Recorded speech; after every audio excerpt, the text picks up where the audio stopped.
Que a graça e a paz do Senhor Jesus esteja continuamente habitando no seu coração.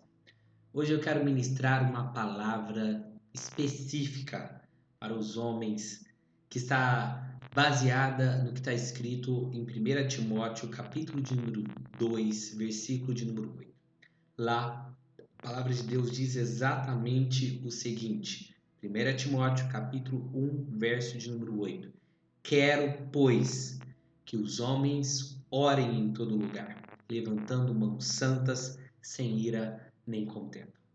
Olha, todo homem recebeu um chamado de Deus. Se você é homem, você simplesmente não pode perder nenhum minuto dessa palavra, porque Deus tem algo especial para ministrar o seu coração. Gênesis capítulo de número 1, versículo de número 26. A palavra diz que o Senhor disse: façamos o homem à nossa imagem, conforme a nossa semelhança, e domine, ou seja, tenha ele autoridade sobre os peixes do mar, sobre as aves do céu, sobre o gado, sobre toda a terra, sobre todo o réptil e sobre tudo que se move na terra. O princípio de autoridade, ele está diretamente ligado com o trono de Deus. E só ele é a autoridade. E nada é maior do que a autoridade de Deus. Mas o interessante é que Deus nos criou para sermos uma expressão da sua glória. Deus nos criou para nós mostrarmos quem ele é. Um exemplo claro para você entender o que a Bíblia está dizendo aí nesse texto. Uma vez que Deus diz: façamos o homem à nossa imagem e semelhança, um exemplo muito claro para a gente entender isso é a luva. A luva, ela é a imagem e a semelhança da mão. Ela não é a mão, mas se a mão estiver dentro dela, ela tem poder para fazer muitas coisas. Da mesma forma somos nós. Nós fomos feitos imagem e semelhança de Deus. Se Deus estiver dentro de nós, se nós estivermos revestidos da presença do Senhor, nós podemos muitas coisas. Nós podemos coisas extraordinárias. E eu queria que você tivesse clareza dessa realidade espiritual. Deus nos deu uma autoridade sacerdotal. Lá em 1 Pedro, no capítulo 2, verso de número 9, a palavra diz que nós somos a geração eleita, o sacerdócio real, a nação santa, o povo adquirido, para que anuncieis as virtudes daquele que nos chamou das trevas para a sua maravilhosa luz. Então, todo homem foi chamado por Deus para ser essa autoridade representativa, para exercer esse papel de dominar, de sujeitar e de ser um sacerdote no lugar aonde ele está. Agora, quando nós olhamos para o Velho Testamento, nós vemos que os sacerdotes eles tinham uma função específica. E quais eram essas funções? Eles tinham pelo menos 3 funções importantes que eu quero destacar com você. A primeira função do sacerdote é que ele era um representante de Deus junto ao povo. A segunda função era orar, interceder em favor dos pecados. E a terceira função era ensinar. Então, dessa maneira, se a Bíblia diz que nós somos sacerdotes e a palavra de Deus nos fala isso de uma maneira muito clara, nós, como homens de Deus, precisamos de ter clareza a esse respeito. Eu acho interessante porque o texto de 1 Timóteo nos mostra de uma maneira muito clara que existe um chamado de Deus específico para nós. E nesse sentido, todo homem foi chamado para ser um representante de Deus, principalmente junto à sua casa. Efésios, capítulo de número 5, verso de número 22, a palavra diz que as mulheres devem ser submissas ao seu marido como ao Senhor. Mas uma coisa que pouca gente entende é que só tem autoridade quem tem submissão. Nós vemos principalmente no meio evangélico muitos homens querendo cobrar de suas mulheres submissão. Vemos muitas pessoas querendo fazer uso desse texto, por exemplo, para respaldar os seus comportamentos. Mas eu quero dizer para você que submissão não é dado a quem quer. Submissão é dado a quem tem autoridade. E só é autoridade quem se submete a uma autoridade maior. O princípio representativo e o princípio de autoridade máxima, ele se resume ao Senhor. Então, eu quero te dar um exemplo claro disso. Se você tiver numa avenida super movimentada, uma pessoa com roupa comum chega lá e fizer um sinal no meio da rua para que você pare o carro, você vai parar? Vai, provavelmente. Por quê? Porque essa pessoa está com uma roupa comum.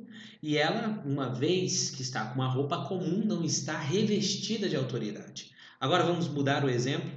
Vamos imaginar que você está numa avenida movimentada e um policial fardado com uma farda militar de polícia de trânsito faz sinal para você parar. Você para? Para, não é verdade? Por quê? Porque ele está revestido de autoridade.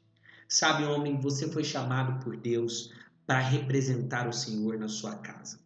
E se você quer ter submissão dos seus filhos, se você quer ter o respeito da sua esposa, o respeito da sua família, você precisa se curvar ao Senhor. Em 1 Coríntios, capítulo de número 11, versículo de número 3, a palavra de Deus diz assim: olha, eu quero que vocês saibam que Cristo é a cabeça de todo o homem, e o homem o cabeça da mulher, e Deus a cabeça de Cristo. Homem, você só consegue ser cabeça da sua mulher se Jesus for a sua cabeça. Você só consegue exercer autoridade se você tiver submissão a Deus. Um homem cheio de Deus, ele tem autoridade.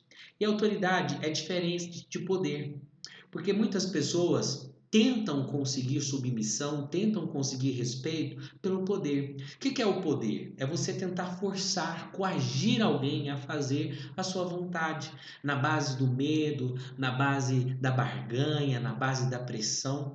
Mas a autoridade é diferente. A autoridade é você convencer alguém a fazer de boa vontade o que você quer por causa da sua influência pessoal, por causa de quem você é, por causa de como você se traz, por causa daquilo que você representa. E olha, mulheres, não fiquem tristes com essa determinação bíblica, porque eu vejo muitas mulheres que às vezes enxergam a submissão como um peso muito grande, mas na verdade a submissão é um grande privilégio. Você se submeter a um homem, a um esposo que tem um coração convertido ao Senhor, que tem um coração e que é uma autoridade representativa porque expressa o caráter de Deus, é uma grande bênção. Porque em Lucas capítulo de número 12, versículo de número 48, diz que a quem muito é dado, muito será cobrado. Você já notou que lá no Velho Testamento, na história de Gênesis, a primeira a comer do fruto proibido foi Eva. Mas Deus veio tirar satisfação com quem? Com Eva ou com Adão? Deus veio tirar satisfação com Adão, porque foi Adão que foi revestido de autoridade e que foi dada a função de guardar o jardim. Ele, em suma, foi o primeiro a falhar na sua função e na determinação que ele deu, que lhe foi dada por Deus. Então, a submissão, na verdade, ela nos protege, ela nos guarda, ela nos direciona, e é a submissão que traz autoridade. Por isso, homem, eu gostaria de, neste momento, incentivar você. Submeta-se ao Senhor, aprofunde-se na sua palavra, entre em contato com a palavra de Deus dia após dia e cresça em graça e em conhecimento. Porque se você for submisso a Deus, você terá proteção dele. Se você for submisso a Deus, você verá que a sua vida crescerá em autoridade. Se você se deitar na presença do Senhor, se você buscar na fonte eterna que é Jesus, você vai ver que a sua vida será diferente. Agora, a segunda função sacerdotal, e nós estamos vendo aqui que nós temos essa função, era ensinar. Você sabe, em Deuteronômio, no capítulo de número 7, Deuteronômio 6, na verdade, do versículo 7 ao 9, Tem um texto sagrado maravilhoso que fala sobre como os pais deveriam lidar com os seus filhos. A Bíblia diz lá: e ensinarás a teus filhos, e falarás da lei do Senhor, assentado na tua casa, andando pelo caminho, deitando, te levantando. Também a atarás por sinal na tua mão, e te serão por frontais entre os olhos, e as escreverás nos umbrais de tua casa e nas tuas portas. Sabe, homem, você foi chamado por Deus para instruir a sua casa, a sua família, na palavra da verdade. Isso é função sua. Deus te escolheu, Deus te comissionou para isso. Eu acho muito lindo esse texto porque ele nos mostra uma realidade que tem sido perdida nos nossos dias. E por que tem sido perdida? Porque muitos homens deixam toda a carga e todo o trabalho espiritual, todo o trabalho de educação dos seus filhos na mão de suas esposas. E eu quero te desafiar a assumir uma postura diferente a partir de hoje. Você tem um chamado de Deus para ensinar a sua casa a orar, a adorar. É função sua, é responsabilidade sua. Isaías 43, versículo 10 e 11 diz que nós somos as testemunhas do Senhor. Foi nós que Ele escolheu para que nós saibamos e creiamos e entendamos que Ele é o mesmo. Antes dele, Deus nenhum se formou. Depois dele, Deus nenhum haverá. Ele é o Senhor e fora dele não há Salvador. Nós fomos chamados para ser testemunhas do Evangelho em todos os lugares onde nós estamos. E olha, você já observou que quando Jesus curava as pessoas lá no Novo Testamento, ele ordenava que elas não testemunhassem? Você sabe por que Jesus, ao realizar os seus milagres, dizia para que as pessoas ficassem caladas? Porque um testemunho sem conhecimento pleno dos fatos, ele não tem validade.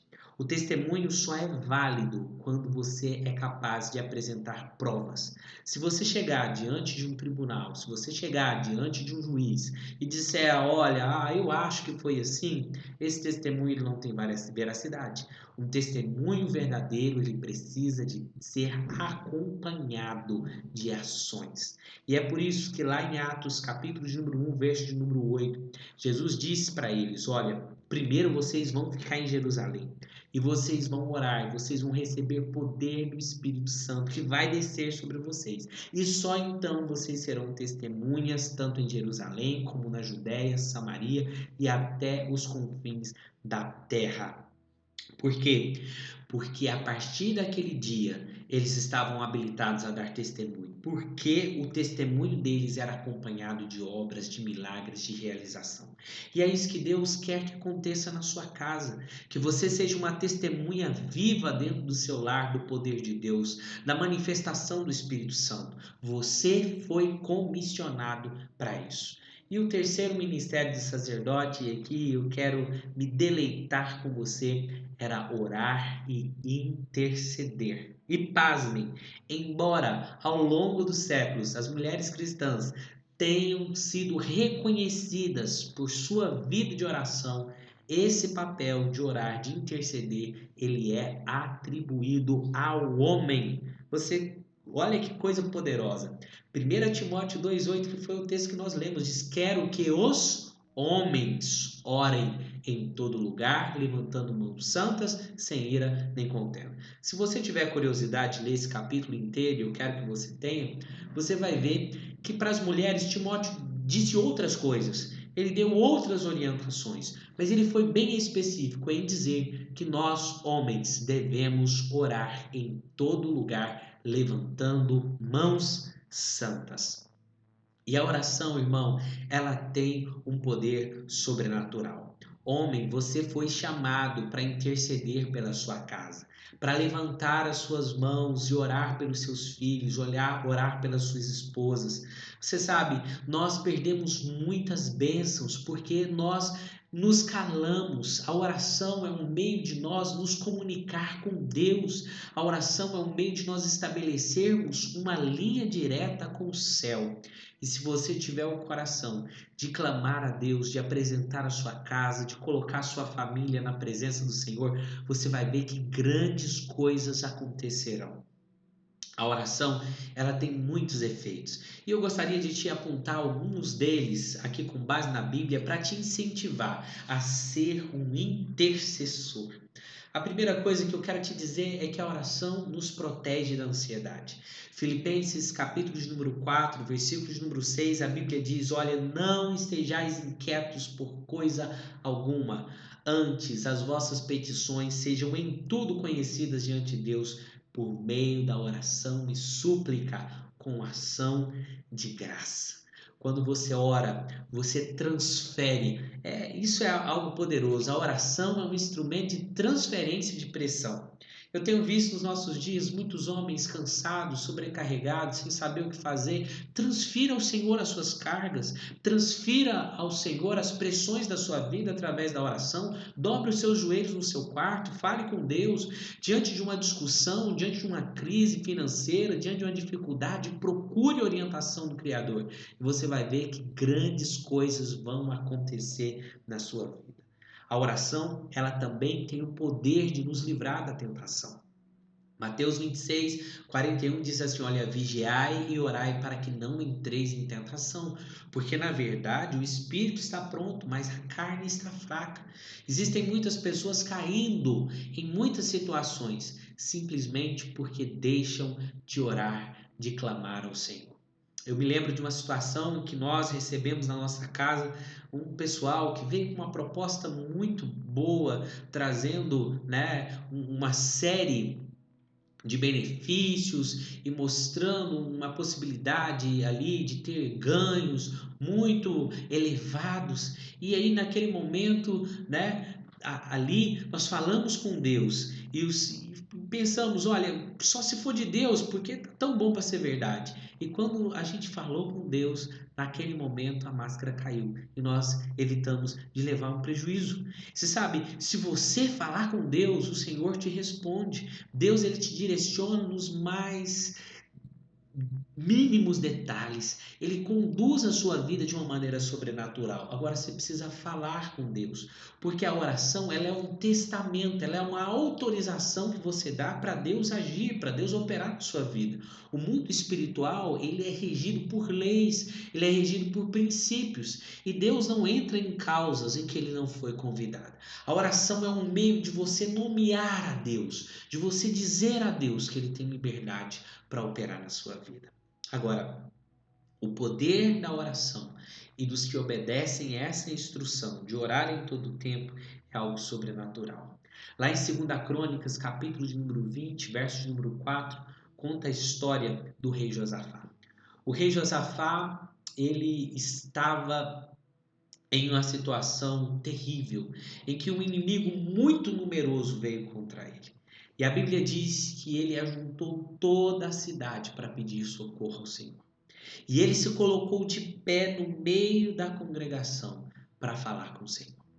Sabe, no momento de pressão, de luta, de dificuldade na sua vida, você precisa ter essa atitude. Como Josafá teve essa atitude? Lá no versículo 17 do capítulo de número 20 de 2 Crônicas, Deus envia uma palavra. Ele levanta um jovem profeta chamado Jeziel e ele diz: olha, nessa batalha não tereis que pelejar.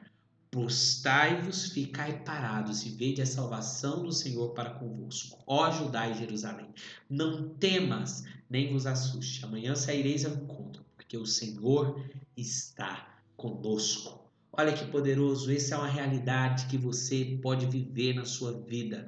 Quando nós temos uma vida de constante oração, o Senhor assume as nossas guerras. Quando nós entregamos ao Senhor a nossa casa, a nossa família, os nossos filhos, as nossas finanças, o Senhor guerreia por nós.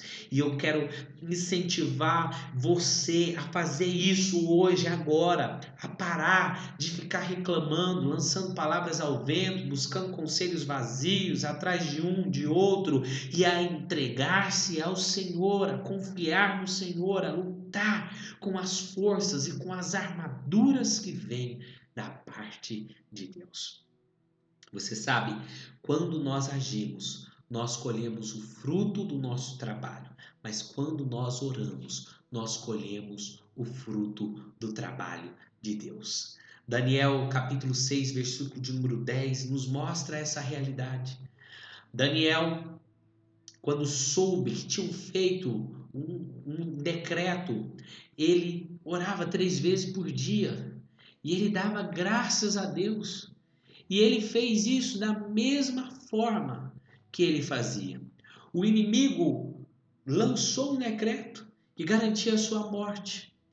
E Daniel continuou firme na oração. Ele foi lançado na cova dos leões. Mas sabe de uma coisa? A oração nos livra do leão. Daniel 6:22 diz que Deus enviou o seu anjo e fechou a boca do leão. Eu não sei que tipo de leões você tem enfrentado na sua vida, quais são as tribulações que têm batido na sua porta, quais são os desafios que o inimigo tem colocado de pedrada, de empecilho, sabe, coisas para atrapalhar o seu caminho. Eu não sei quais são os leões que têm aparecido diante de você, mas eu sei que a oração tem o poder de te livrar do leão. E da mesma maneira que Deus enviou um anjo para fechar a boca do leão que estava ali na cova com Daniel, Deus tem poder para enviar anjos para te guardar em todos os seus caminhos. Aleluia! A oração, ela também destrói os nossos inimigos, porque lá em Daniel 6:24 diz que quando passou toda aquela situação, foram trazidos aqueles homens que tinham acusado Daniel injustamente e eles foram lançados na cova.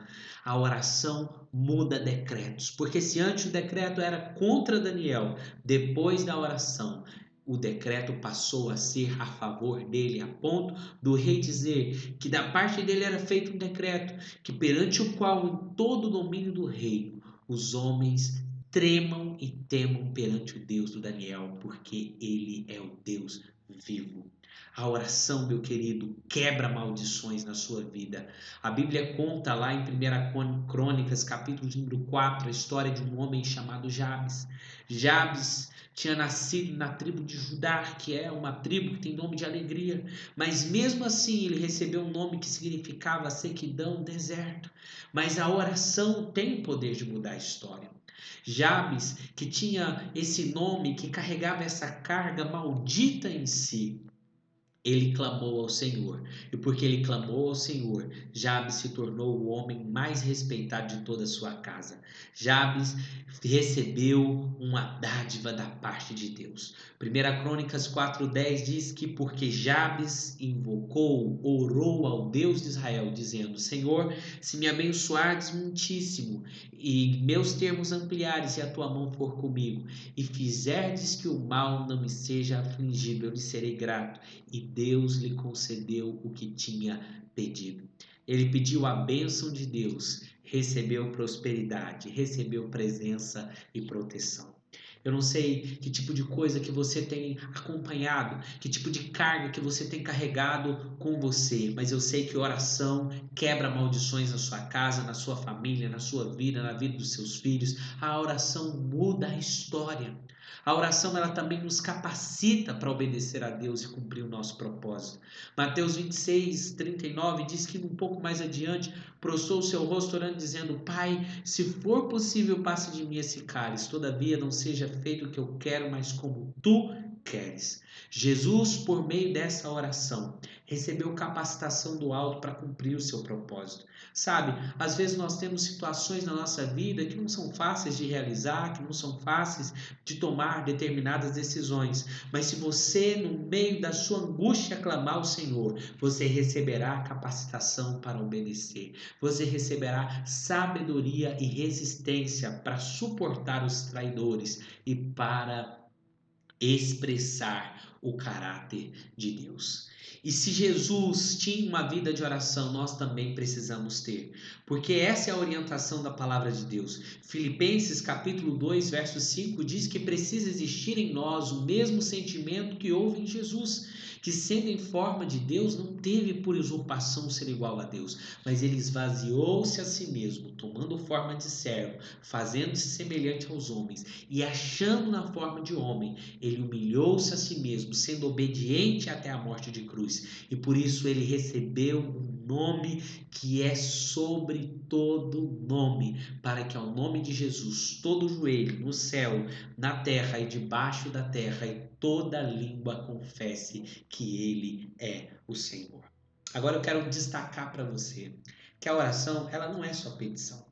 A oração também é um instrumento de comunhão com Deus.